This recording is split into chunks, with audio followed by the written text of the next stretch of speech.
If you want to make your bad time sweet, go ahead and head over to the Sugar Shack collection. Link down below in the description box where you can get a discount on your purchase.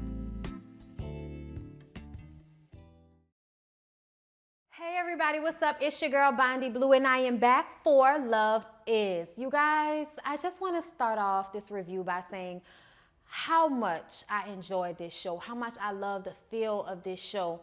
And I hope that a lot of people will pick it up so that we can have more people watching next season. So I'm excited to say that I will be reviewing Love Is for season 2 in its entirety, all right? The episode starts off with our girl Angela coming there whipping the straight, okay? Whipping the perm, all right? Whipping the high comb for you people who are so used to her wearing the braids. Okay, she looks so cute. And then she had like this all white suit on. She was giving you everything, all right? And everybody is like, oh, no, she didn't come in here looking like that. What's she about to do? What's going on? And then Norman comes in right behind her in the same type of, Dapper Dan type of suit. And he makes the announcement that he, okay, he is writing a drama series for ABC. And then he says, well, actually co-writing. Me and Angela are doing this together. And Angela is like, I know you better mention me, nigga. Nuri is obviously feeling some type of way. Like the look on her face was like, oh. You know what I'm saying? Like, just like, oh. Okay, I'm happy for you, but I'm side-eyeing you. Nuri gets to pick up the pig script. Y'all remember last episode we talked about Angela having to write this ridiculous script where they have a pig eating contest? Well, now since she has this big assignment, this big co-writing job on this dramatic series with Whitney Houston on ABC, she don't have time for the pig scripts, all right? So they hand it off to Nuri. Nuri goes home and she's about to go and rush in and tell Yasir everything that happened at work when she sees that he has totally redecorated and created a nice little vibe in the room that she gave him for his writing project. And he is in there like on tapping away. She compliments him on his feng shui, so to speak. It's got a real little feel to it. She likes it, all right? But she's very excited because she is finally getting her first script. This is the first time that Nuri is going to be able to write a script all on her own. The episode will be hers. In this scene, we found out that Yasir actually has a prayer box, and he writes down prayers and puts them in this box. And one of the prayers that he had put into the box was for Nuri to get her first episode before the year was out. And it's just amazing to me when you find an individual who prays for you the way you pray for yourself. That's the importance of that scene, to show that in a real relationship, when there's a real love, you want the other person to win just as much as you want to win yourself. So they go to celebrate with some champagne. Champagne, okay? Nuri wants Yasir to join her in this righteous moment. Okay, she wants him to come to the taping of the episode that she's writing, and she also wants him to bring one of his best scripts. And when he asks which one, she doesn't really know because she didn't get a chance to finish reading it. And it's starting to make Yasir feel as if she, is more into herself. She's more into her own situation. But y'all know how Yasir is. I feel like he emotional as fuck. She always has to like swallow her pride and deal with certain things because of how strong-minded he is, or the way her situation is at work. She always has to compromise in some type of way. But Yasir doesn't have to compromise. It just doesn't seem that way. He just throws a fit and gets what he wants. And it's very obvious that that's the way the women in his life have always treated him. So he throws temper tantrums with Nuri when he doesn't get his way. So she wanted to finish this script, right? She has to finish this script because the episode is due on Friday. Well, guess what? Sex waits for no man. When I tell y'all that they was 1996, knocking the boots, okay? Like, they was getting it all the way in from that night to the next morning into late that day until she finally decides that I can't take this shit no more. I gotta get this episode done. I can't keep looking at you and all your sexiness and all this love we sharing. Like, I'm telling y'all, I totally get it. Like, ever since, my job situation has changed, there's been so much more of that in this house. I was just sitting up there like, just enjoying the fact that there are other people out here, you know, in a show that are getting it the fuck in. I love black love. I love love, period. But they little thing is everything. The way they just couldn't get enough of each other. Oh, girls, y'all know we swoon over that type of love and affection. She gets up and decides to go to the office so she can actually get some work done that's not this type of work. Yeah, stick it, baby, do it, baby, stick it, baby, do it. All right? So she goes to the office, spends all night there, and she was supposed to let Yasir know, check in with him, let him know that she was okay, and she never did. And he called and was worried, and she never answered. So when she got home early the next morning, he's in the bed sleeping, and he acts as if he's still asleep, but when them eyes open, you know he mad, right? So into the next day, he's in there tapping away writing, and she like, you know, what's your problem? Why is it so tight up in here? And he says, didn't I ask you to call me? Didn't I ask you to just show me some type of respect as your man who cares about your safety? I asked you, call me. And I spent the whole night calling you and you never called me back. And she's like, I'm sorry. You know, I got into a groove. I was really trying to work on my script. You knew where I was. He would not let it go. He was pissed off because he felt like she didn't understand. And he kept drilling it. And he just would not let it go. And it's like, at this point, you know she's not cheating. You know that she's safe. So what's the problem? Is it the fact that you didn't know if she was safe? Or is it the fact that you're not controlling the situation? And that's what Nuri wants to know. Are you mad because you didn't know if I was safe? Or are you mad because I'm not doing exactly what you want me to do? And we all know that Yasir comes off very controlling in this relationship. If it wasn't for the fact that we know, you know, he's had his moments where he's like, well, do you want to do that? Because if you don't want to do that, we don't have to do that. But this is what I think we should do that. But he's so forceful with his opinion and what he expects that I think Nuri starts to internalize and kind of back away from the argument because he's so overpowering to her in so many different ways. And it's so funny to me how her perspective versus his perspective, because he lets her know that he had two female friends who were raped, one of which was murdered, and he has a close situation that makes him feel like he needs you to check in. He needs you to say, I'm all right. And when he said that, she couldn't help but to just like walk away. Girl, you know that man love you, all right? And all you had to do was call him and let him know you was all right. Now that he done told you that he has a personal situation close and dear to his heart, all right? That is why he acting crazy right now. Just accept it. And that's what she did. She didn't really have much else to say, but she walks away and she's like doing all of that on the other side of the wall. But then she goes and takes off her clothes and she got on her little nice lingerie and she walks in the room and she put her arm up on the door like, I know you see me. I know you see me. I know you want all of this, Michael. All of this. Shout out to Tisha Campbell. At first, he's like ignoring her. You know what I'm saying? He looking down. He don't see her. He like, yeah, whatever.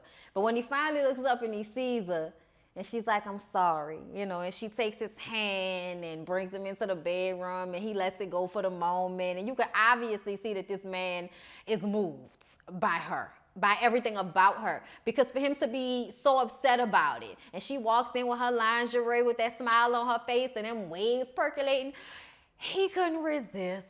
So Nuri goes to the first table read for her first episode that she's ever written all on her own, and everybody seems to be enjoying the script. They're laughing, they're really into it, and this is supposed to be a good day for Nuri. Meanwhile, it's a bad day for Yasir. He's working at the bookstore. He's one of the best employees, one of the only people who works there who actually reads the books and knows what he's talking about.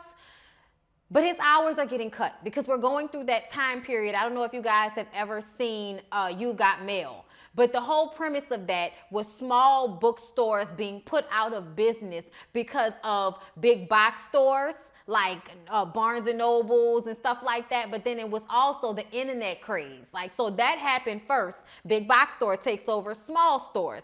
Then the internets take over the big box stores, all right? Yasir works in a small bookstore. So obviously it's not the same. They're cutting his hours. He's only gonna be working 2, maybe 3 days a week if he can. And that's obviously not enough to do everything he needs to do. So now getting his script done, showing it to the people at Nuri's job is becoming more important to him. The manager jokes that, oh, well, since, you know, Nuri has this great job, maybe you can just be a stay-at-home dad, get her knocked up. And the fact that that was something that was being said is like an intro into this era that we went into after that period of time, where it was realistic for men to be stay-at-home dads. And in my mind, I'm like, that's something that I feel like a lot of dudes are trying to do now. Whether they're doing it for the right reasons or not, I see so many dudes willing to let their woman carry the burden so that they can stay at home and take care of the kids. Now, in some situations, that's perfect. That's what you want in a situation, especially if you're a working woman and your man is better left at home with your child, then it's the perfect situation. But for Yasir, I think that he found it humiliating. I really think that he felt some type of way about that comment, that that's not something as a man that he would want to depict. So he goes and meets with his homeboy. And his homeboy, for some reason, is always giving him the best damn advice. Even though it seemed like the homeboy don't have much sense himself. I don't know how. I guess because it's like the baby mama drama and he had a kid for somebody he wasn't really into. So we looking at him like, you a fuckboy. But he always gives Yasir the best advice. And he told him, man, Nuri is trying to help you. Use her contacts. Use the help she's trying to give you. And you know Yasir, as the proud man that he is feeling some type of way about bringing his script to Nuri and her people, because he doesn't want other people, the people she works with, her family, to think that he's using her, because it already seems that way. He's living with her. He doesn't have much of a job. He doesn't have a car. So it just seems like he's the gimme dude. And him relying on her contacts would kind of breathe even more into that narrative that he's just using her, when we know that's not what it is at all. But homeboy is like, look, at the end of the day, making it is making it. And if you can eventually not have to depend on her, that's what we all want to happen, okay? For y'all to come together and bring y'all shit together instead of it seeming as if you're living off of Nuri. Nuri is having this taping of her first episode and she's excited. She's dressed to the nines, giving us, the 90s businesswoman realness, a real Maxine Shaw, attorney at law with that ass. All right, I was loving the suit. Everybody's excited. The energy is great, right? She gets called by Norman into the director's booth so she can watch the show from up top when she gets a phone call. So Yasir was having some problems getting onto set. His ID does not say Yasir. It says what his original name was, okay? So this is an issue when he's at the gate. The security guard wouldn't let him in, but the production assistant that Nuri was dating when she first met Yasir came to the gate to give a list of new names.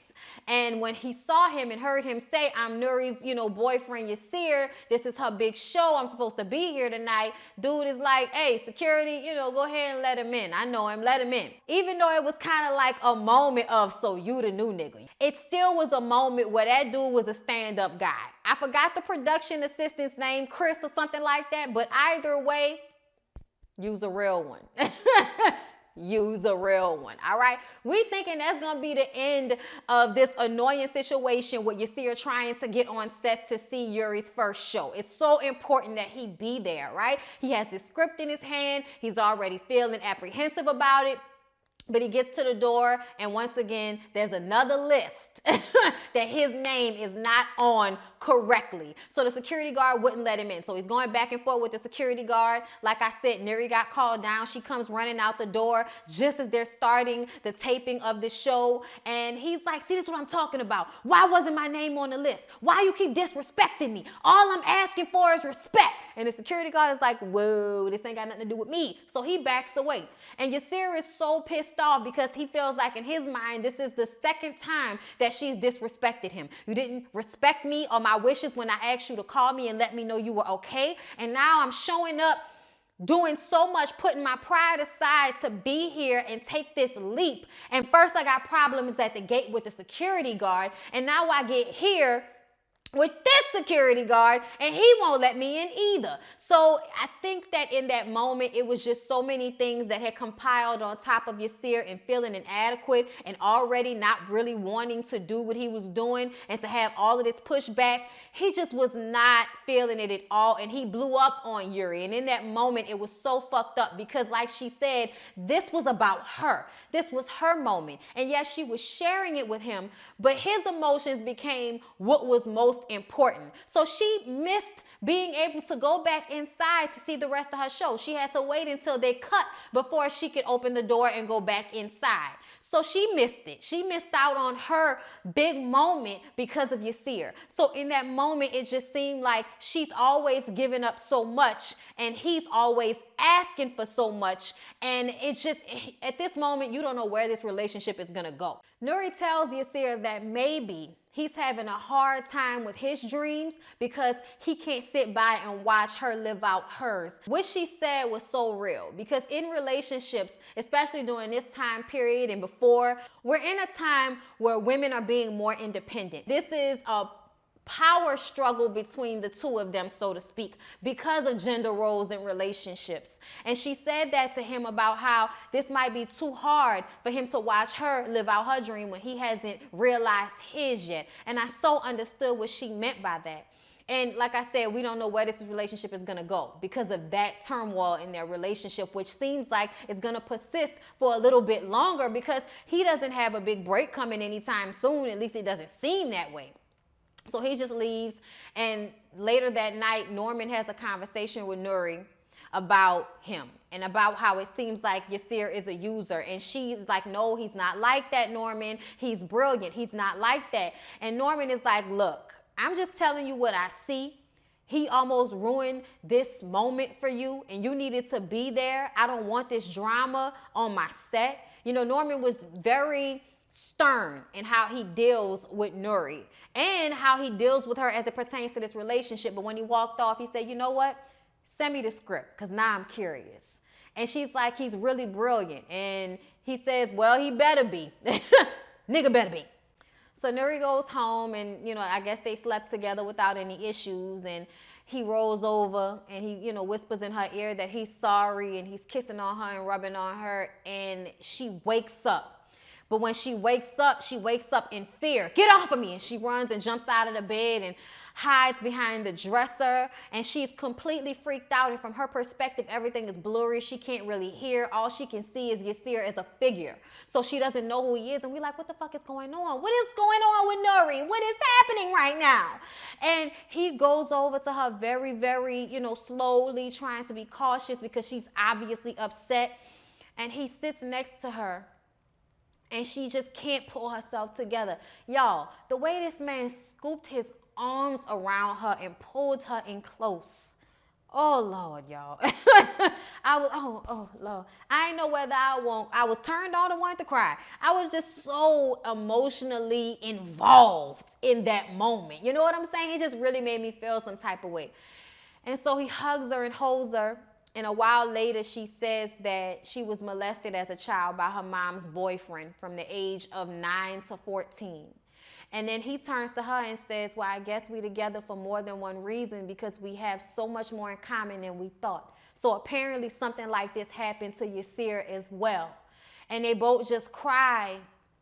And they figured out in that moment that they had more in common as people than they thought they did. Their love at this moment seems validated, when just the night before, they weren't sure if this relationship was going to last. Y'all, this show is just so dynamic. I see something that's so simplistic, but yet so multi-layered at the same time, so nuanced. And to have such a slow storyline taking place this way, it's just, I just have to take my hat off to the writers, directors, producers, everybody, the actors, everybody who's involved in this show, because it is so beautifully done. And the emotion that they're trying to convey, I feel like I receive every time. From the music choices to the acting to the colors, the way it's shot, the way Nuri's house feels. Everything has such a good 90s, and I say 90s because I remember the 90s as such a comforting era for me. I don't know why, but it was just such a comforting, beautiful time for me growing up in my family's life. And I see that in the music and in the depiction of the characters on the show. So I'm in love with this show. I'm in love with Love Is. I hope y'all love it too. I hope y'all enjoy the reviews. I hope you guys will come back for the next one, for the finale episode. I love y'all. I hope to see y'all on Twitter next Wednesday because I do live tweet for Love Is. Follow me on Twitter at BONDY.BLUE and on Instagram at BONDY.BLUE because I put up teasers to these videos before they actually come out so you guys will know when they're about to be up. So y'all follow me on all my platforms and hit me up. I love y'all. I appreciate y'all. Y'all have a good one.